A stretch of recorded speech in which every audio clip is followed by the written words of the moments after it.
Oke, selamat malam dan salam sejahtera untuk kita semua. Pernahkah kita bertanya mengapa ketika pendapatan seorang meningkat, pola hidupnya ikut berubah?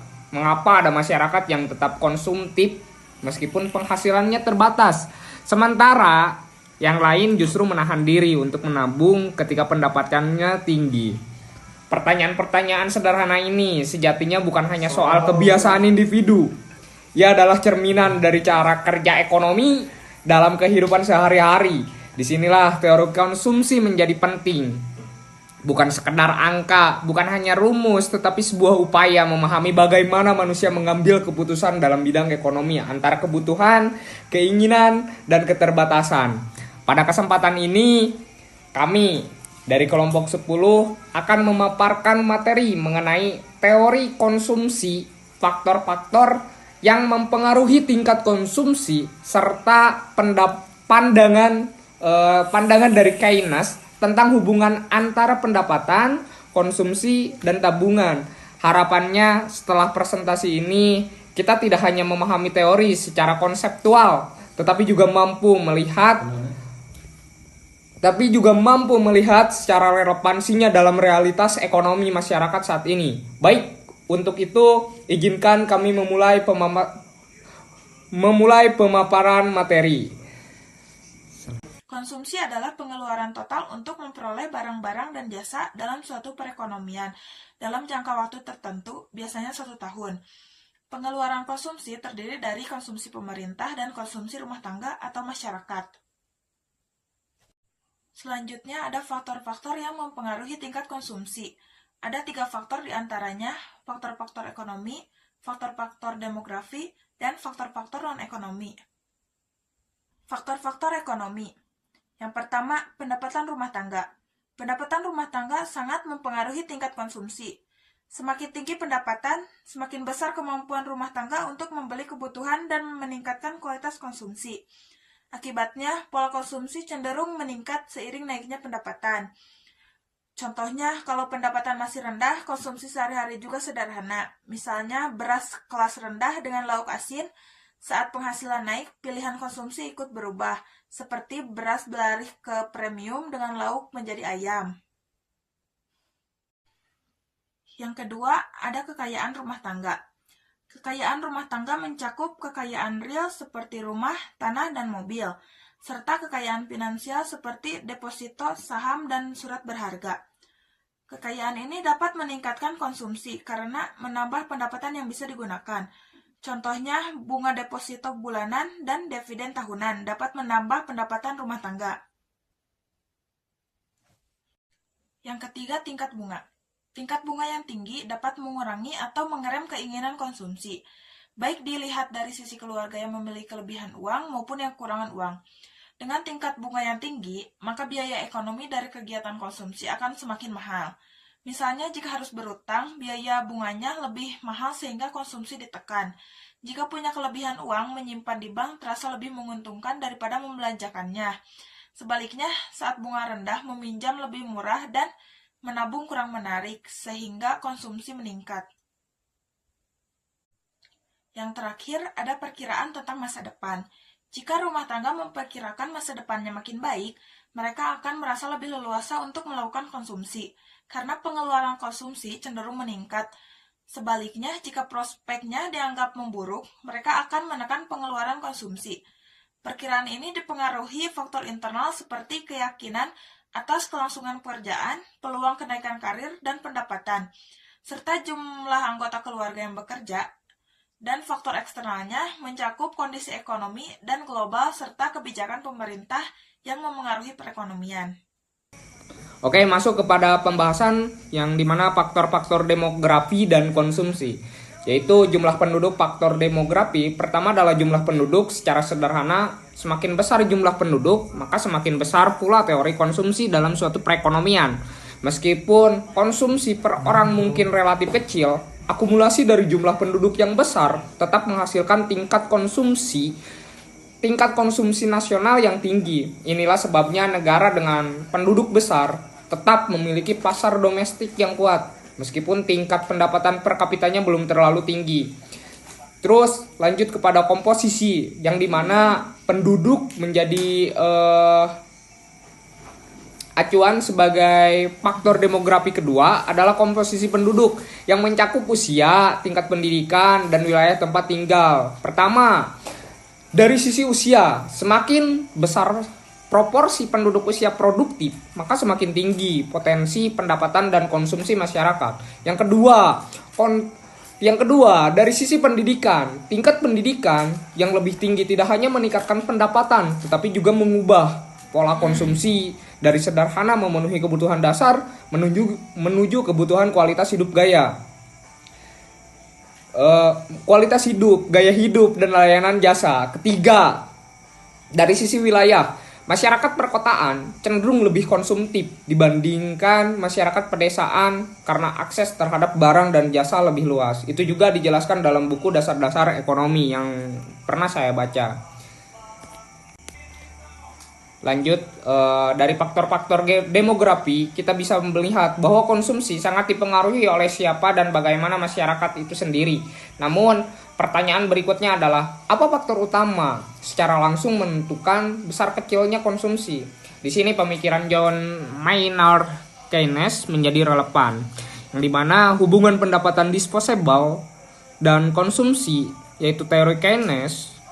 Menurut beliau, konsumsi saat ini sangat dipengaruhi oleh pendapat disposable, yaitu pendapatan yang benar-benar dapat dibelanjakan oleh rumah tangga. Keynes menegaskan bahwa terdapat tingkat konsumsi minimum yang tetap harus dipenuhi meskipun pendapatan seorang sangat rendah atau bahkan nol. Terus dilanjut dengan konsumsi minimum ini disebut sebagai konsumsi otonomus. Ketika pendapatan disposable meningkat, konsumsi juga meningkat. Namun peningkatannya tidak sebesar peningkatan pendapatan itu sendiri. Yang dimana artinya sebagian dari tambahan pendapatan akan dialihkan untuk tabungan, bukan seluruh digunakan untuk konsumsi. Lanjut ke slide selanjutnya, yaitu dimana penegasan konsep penguatan akademik, yang dimana hubungan tersebut dirumuskan Keynes dalam fungsi konsumsi yang menunjukkan bahwa konsumsi bergerak searah dengan pendapatan, tetapi dengan laju yang semakin melambat. Seiring meningkatnya pendapatan masyarakat, konsep ini menjelaskan mengapa pada masyarakat berpendapatan rendah hampir seluruh pendapatan digunakan untuk konsumsi, sementara pada masyarakat berpendapatan tinggi proporsi konsumsi justru lebih condong menurun. Selanjutnya, ada kurva hubungan antara pendapatan disposable dengan konsumsi. Kolom pendapatan disposable menunjukkan jumlah pendapatan yang siap digunakan dan nilainya terus meningkat. Kolom konsumsi menunjukkan besarnya pengeluaran. Saat pendapatan 0, konsumsi tetap ada sebesar 200 sebagai konsumsi otonom dan meningkat seiring naiknya pendapatan. Kolom pendapatan disposable menunjukkan tambahan pendapatan yang selalu sebesar 1000 pada setiap tingkatnya. Dan kolom konsumsi menunjukkan tambahan konsumsi sebesar 800 akibat kenaikan pendapatan, yang berarti tidak seluruh pendapatan tambahan digunakan untuk konsumsi. Yang kedua, kecenderungan mengkonsumsi marginal, yaitu konsep yang memberikan gambaran tentang berapa konsumsi akan bertambah bila pendapatan disposable bertambah 1 unit. Rumusnya, MPC sama dengan perubahan konsumsi dibagi perubahan pendapatan disposable. Berdasarkan uraian tabel sebelumnya, nilai MPC tidak mungkin lebih besar dari 1 dan tidak bernilai negatif.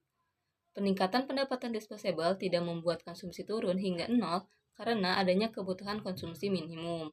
Oleh karena itu, MPC berada antara 0 dan 1. Dalam persamaannya, C sama dengan C0 ditambah BYD. Koefisien B merupakan MPC yang menunjukkan kemiringan kurva konsumsi. Selanjutnya ada kurva konsumsi. Di sini terdapat gambar kurva yang menunjukkan hubungan antara pendapatan dan konsumsi. Mari kita bahas bagian kurvanya. Sumbu mendatar menunjukkan pendapatan, sumbu tegak menunjukkan jumlah konsumsi, dan garis miring ke atas menunjukkan semakin besar pendapatan, semakin besar konsumsi. Dan juga di sini terdapat konsumsi otonom, di mana kurva tidak dimulai dari 0 tetapi dari sekitar 200 karena tingkat pendapatan disposable sama dengan 0. Lalu garis putus-putus di gambar menunjukkan hubungan pendapatan tertentu dengan jumlah konsumsi yang sesuai di kurva. Selanjutnya ada kurva konsumsi dengan MPC menurun. Pada saat tingkat pendapatan Y1, Y2, dan Y3, MPC masing-masing digambarkan oleh garis singgung A, B, dan C. Makin mendatarnya sudut kemiringan garis singgung, maka menunjukkan MPC yang makin kecil pada saat pendapatan disposable meningkat. Yang berarti semakin makmur dan adil suatu negara, porsi konsumsi menurun dan kemampuan menabung meningkat, sehingga dana investasi untuk pembangunan jangka panjang semakin besar. Yang ketiga, kecenderungan mengkonsumsi rata-rata, yaitu rasio antara konsumsi total dengan pendapatan disposable total. Dan karena besarnya MPC kurang dari 1, maka EPC kurang dari 1. Selanjutnya, ada tabel hubungan antara pendapatan disposable dan konsumsi, MPC, dan EPC.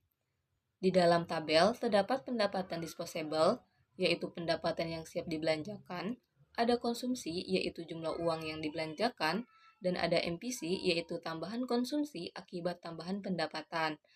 Dan juga ada EPC, yaitu perbandingan konsumsi dengan pendapatan. Cara baca tabelnya yaitu setiap pendapatan naik 1000, konsumsi pun naik 800. Maka MPC-nya 800 dibagi 1000 sama dengan 0,8. Lalu ada EPC yang berubah-ubah sesuai kenaikan pendapatan. Contohnya, saat pendapatan 1000, konsumsi 1000, maka EPC-nya 1000 dibagi 1000 sama dengan 1. Bisa disimpulkan, semakin tinggi pendapatan, maka proporsi pendapatan yang dibelanjakan makin kecil, karena sebagian mulai ditabung. Selanjutnya ada kurva MPC dan EPC. Pada gambar, sumbu X menunjukkan tingkat pendapatan, sedangkan sumbu Y menunjukkan nilai EPC dan MPC. Kurva EPC terlihat menurun dari mendekati 1 pada pendapatan rendah, hingga lebih kecil pada pendapatan tinggi. Yang berarti proporsi pendapatan untuk konsumsi semakin berkurang karena adanya tabungan. Sementara itu, MPC ditunjukkan oleh garis datar, menandakan bahwa tambahan konsumsi akibat kenaikan pendapatan besarnya relatif tetap pada setiap peningkatan pendapatan. Yang keempat, hubungan konsumsi dan tabungan. Pendapatan disposable rumah tangga digunakan untuk konsumsi dan sisanya untuk ditabung. Setiap tambahan pendapatan disposable akan dialokasikan untuk menambah konsumsi dan tabungan. Tambahan pendapatan yang menjadi tabungan disebut MPS atau Marginal Propensity to Save, sedangkan perbandingan tabungan dengan pendapatan disposable disebut APS atau Average Propensity to Save. Karena setiap tambahan pendapatan dibagi antara konsumsi dan tabungan, maka MPC ditambah MPS sama dengan 1, sehingga MPS sama dengan 1 dikurangi MPC. Sebagai penutup, bagian ini dapat kita pahami bahwa tingkat konsumsi masyarakat tidak hanya dipengaruhi oleh pendapatan, tetapi juga oleh struktur demografi yang membentuk perilaku ekonomi. Dan melalui pandangan Keynes, kita memperoleh kerangka teoritis untuk memahami bagaimana pendapatan disposable menjadi faktor utama yang menggerakkan konsumsi rumah tangga.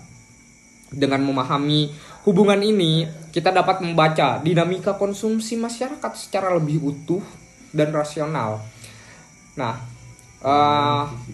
bila mana ada pertanyaan yang harus kita pertanyakan dan kita harus diskusikan dalam forum diskusi ini, alangkah baiknya pertanyakan. Dan saya tutup, ilmu dan bakti kuberikan, adil dan makmur kuperjuangkan. Wallahul muwaffiq ila aqwamit thoriq. Wassalamualaikum warahmatullahi wabarakatuh.